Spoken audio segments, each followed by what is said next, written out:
Hello, everybody. How you doing? This is Duke White with Child of God Ministries Incorporated. Of course, ComingSoonJesus.org and News Media One. We wanted to tell you guys about this amazing opportunity that we have to bring the body of Christ as to the forefront of the battle against the coronavirus, and to help people realize that.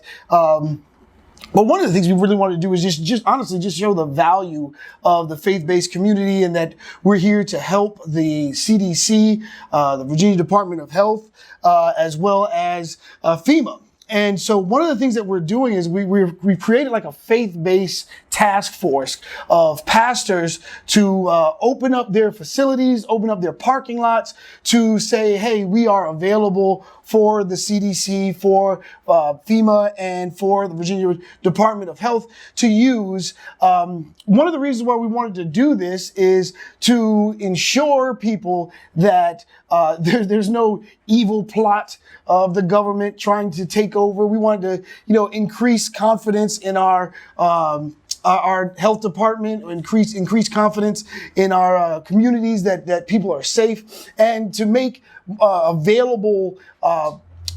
available spots for FEMA, CDC to function and things like that. So one of the things that we're doing with this task force is we're asking pastors to send us an email to Duke at ComingSoonJesus.org or either CrystalHW@ComingSoonJesus.org. Send us an email saying that you give permission to the CDC and to FEMA and Virginia Department of Health to use your facility, your parking lots in particular. And this also includes Christian schools as well. We want to show that the faith-based community is proactive and serious about helping stop the infection. You got anything? Well, and there was also a need that we found that wasn't being met. I think a lot of stores are doing a great job of opening an hour early and trying to accommodate the elderly or those that have lung issues and such. But there's some people that are scared for great reasons or cannot leave their house. And there's a lot of elderly that might not have family. And right now, there's no one really helping them. And what we thought and what we're hoping that these churches can also be a place where food can be taken to. There'll be distribution centers where we can get needed supplies and food, and then we'll have volunteers that will leave the church and take it to the homes of the people that cannot leave. And this is not for healthy people or people that can go out into the stores. This is absolutely for the elderly or people that cannot leave, because their lungs are in question and such. But we can just drop it off on their front porch. We don't even have to see them. They can come out and get it, at their leisure. And what that would require is being able to have someone to man the phones at your church. We would give the phone number out into that area. It would be in the media.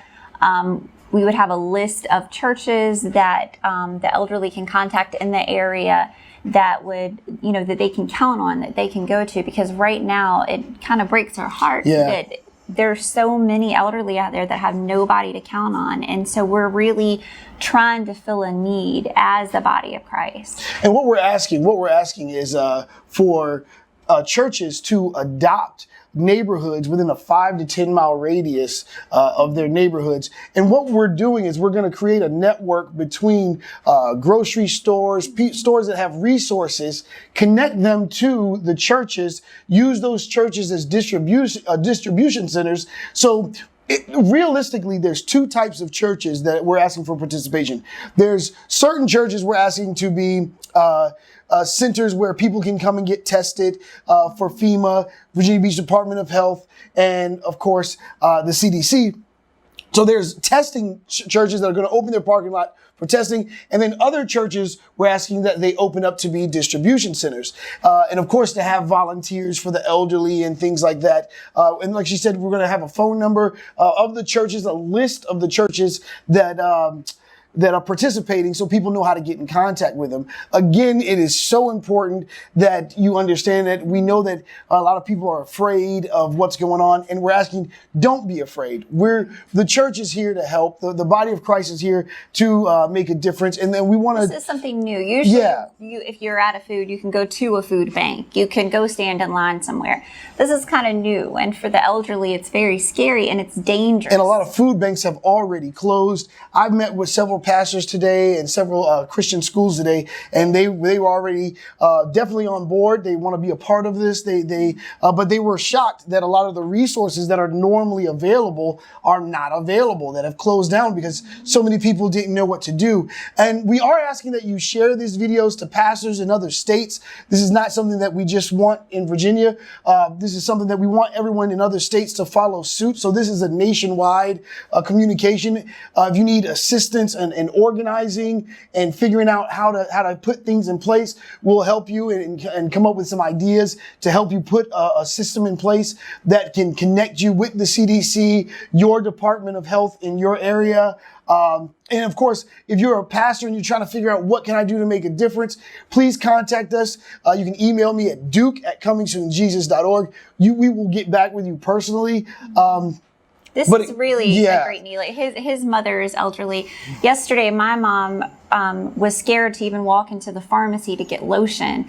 And, I went to do it for her. And this is something that the elderly really is scared of. Diabetics, especially when you're elderly and you have diabetic and a lung issue, you shouldn't be going into pharmacies and grocery stores or whatever. And that's what we're asking the church to be, somewhere that the elderly can contact and say, hey, I need this. Can someone pick up my medicine for me? I don't have any food. I don't have any toilet paper. Can someone bring it to my house? And we will get it together what they need and drop it on their front porch. Yeah, actually, I was on a conference call with congressmen in the area, and it was amazing to see the amount of people that were concerned that there was not enough places to get testing. And so we want more testing areas so that they can provide more tests so that people can get tested. And we want to make that available so that it runs smoothly, so there's not a lot of traffic. So the more churches that open their parking lots, the easier it is to have testing facilities. And of course, those churches that adopt neighborhoods within a 5 to 10 mile radius.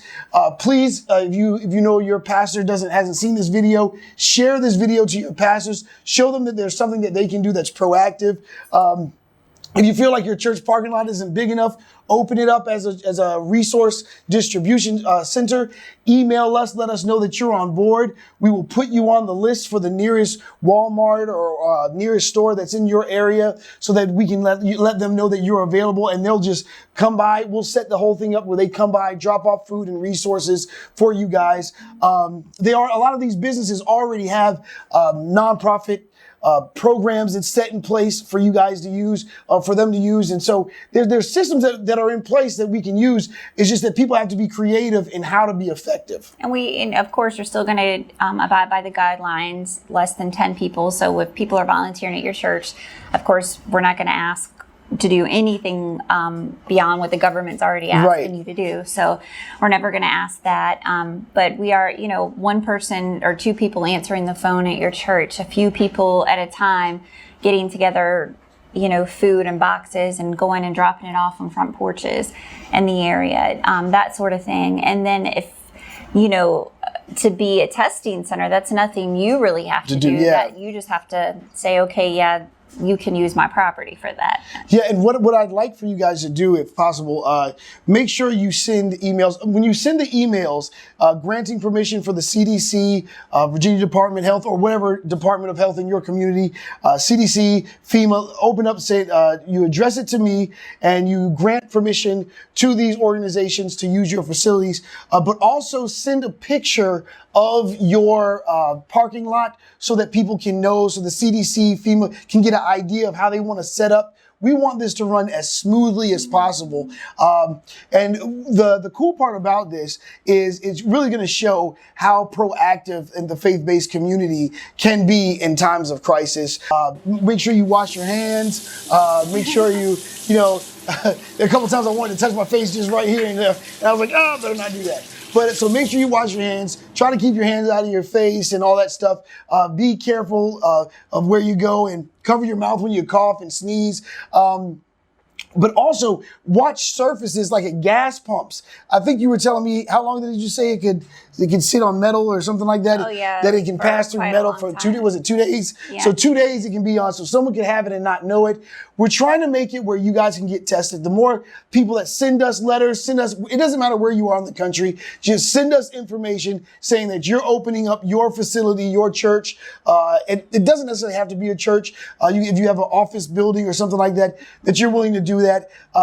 I've been out canvassing, if you want to see why I'm sweating. I've been running around the city getting different landscapes to show FEMA and show the CDC places they can go to set up. So I've been working, but we're going to provide more information. If you want to get in contact with us, email us at duke@comingsoonjesus.org or crystalhw@comingsoonjesus.org. You got anything else you want to say? No, just contact us with any questions, and we're looking to do this as soon as possible because there are a lot of people out there just without, and we really want to help them. And I definitely want to say this too. I want to thank the administration that we have, President Trump, and you guys are doing a great job. We're ahead of the curve. Of course, there's people out there that saying we're falling behind, but that's nonsense. We're ahead of the curve.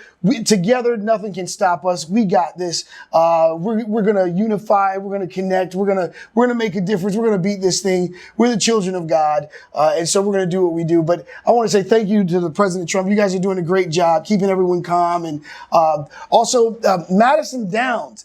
Madison Downs, he has been a wonderful asset in connecting churches and connecting people to us to help us make this thing organized. And so we want to say thank you, Madison Downs, for that as well. But I want to definitely say thank you to the community out there, the people out there taking care of each other. You guys are doing amazing, keeping these containment. And those who have self-quarantined, good job. The pastors who are complying, thank you so much for helping that. I know that this is a challenging thing, but we're going to get through this. We'll be back. We're going to keep you guys updated. So see you guys soon.